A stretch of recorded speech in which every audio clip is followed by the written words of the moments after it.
Hello and welcome back to the review realm. It's Sienna and today we're going to be taking a look at the film 1917 because according to this poster, it is one of the best 100 films of all time, and every Tuesday I review one of the films that is on this poster, and this week it is 1917, but stick to the end of the video where I will have a random number generator pick which movie we will be discussing next week. But 1917, it came out in 2019, and its runtime is 1 hour and 59 minutes. It's directed by Sam Mendes, and this film, honestly, it's beautiful. This wasn't the first time I have watched this film. I watched it when it came out in theaters in 2019. So revisiting this film was actually very enjoyable. I really do enjoy this film. I think it's beautiful. The cinematography, honestly, it's just amazing, this film. But it takes place in World War I, and you see two British soldiers. One is named Lance, one is named Blake, and they are assigned a task to deliver a message across enemy lines. They have to deliver this message to save a bunch of soldiers, and one of the soldiers that could be saved was one of the guys who's delivering the message, Blake's brother. So he is on a mission with his friend to deliver this message in one day so he can save his brother and all these other soldiers, which will be critical to win the war. And this film is presented in one shot. It's not actually filmed in one shot, but they do use very clever techniques of moving the camera like behind an object, making it black to help them have more shots within this film. But it does seem like it is one shot, and honestly it is stunning how they do this. And with them presenting and having these longer shots, it does help add to the chaotic nature and the intensity of this film. These two soldiers have to deliver this message, and it's not like they're special or anything. They're just two average men who are trying to deliver a message, and you see them go through all these hurdles to deliver this message, and they just keep getting back up. It's like, okay, we can't stop. We still have a long way to go. We have to do this. And every time an obstacle comes, they get back up and they go, and it really does add to the intensity. There's always some sort of little challenge or problem that they are faced with, and then they just have to keep going. And it really, by the time the end of the film wraps, you're exhausted, honestly, because you have just seen all of these different trials and tribulations that these men are facing, and you're like, how are they even still going? And they do go in the opposite direction of what all the other soldiers are doing. They're on their own little mission, and everyone's like, why are you doing this? You can't, you'll die.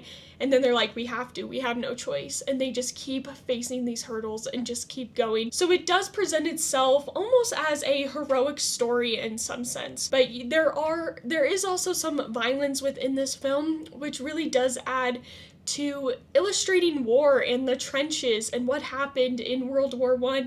It doesn't make it look all sunshine and rainbows, but the intensity and the decay that you see within this film really does illustrate war in a very profound way as well. And the cinematography was absolutely amazing in this film, especially how they use the lighting, because you are going through the span of one day. So you do have the sunshine, but then you also have the dangers of night throughout this film. And this film really does put focus on the urgency of delivering this message and the mission at hand, which can make it feel like the characters you are watching are lacking a bit. But honestly, the main focal point of this movie is really the message and getting it from point A to point B.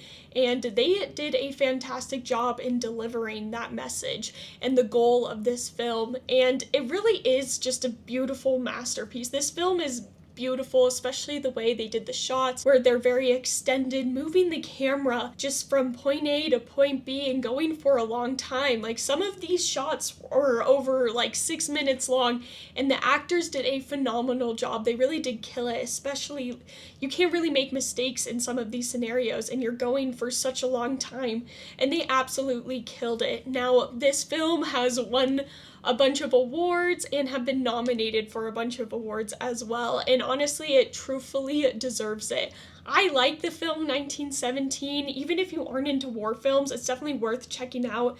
It's not as violent as it could be, but it does have enough violence to show what war is. If you are into war films or historical films as well, this 1917 is definitely right up your alley. Even if you're not just with the technical side of this film and how they filmed it, it's definitely worth giving it a shot if you haven't seen this film. And I remember in 2019, I really thought it was the best film that was released that year as well.